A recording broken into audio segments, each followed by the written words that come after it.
เขาเจ้าเอิ้นว่าเป็นธรรมพระเจ้าอยู่ในถ้ำหันน่ะตะกี้น่ะ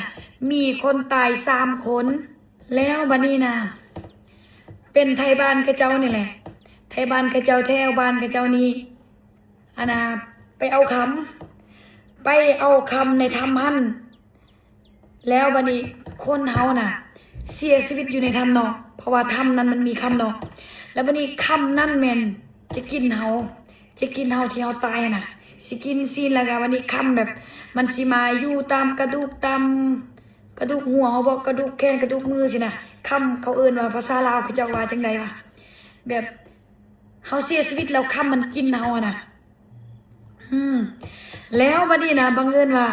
ไทยบ้านเขาเจ้าแถวนี้น่ะเข้าในถ้ำหันแล้วก็ไปทับกระดูกหันไปทับกระดูกคนที่ตายในถ้ำหันแล้วภาษาลาวว่าจังไหนมาใส่แล้วก็เอาคำน่ะมาใส่บอลเขาเจ้าอันนั้นคำนะทับกระดูกอันนั้นมันมุนแล้วก็มาเอาคำเพราะว่าคำมันติดกับกระดูกคนตายหันนี่แหละแล้วบัดนี้ค่อยบัดได้ยินอีกว่ามีเราสูง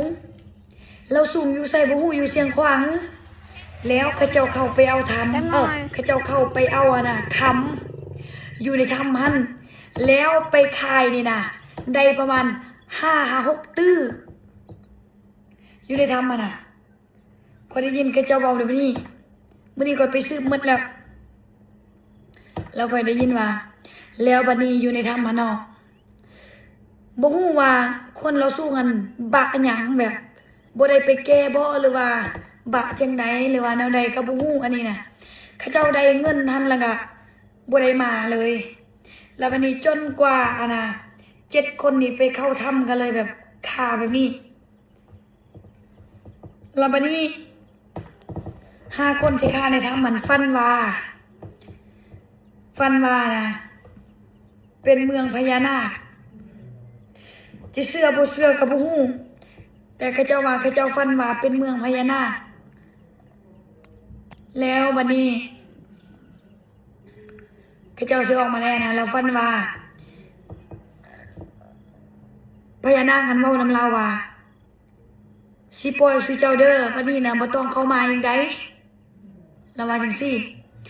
แล้วค่อยคิดไปคิดมาว่า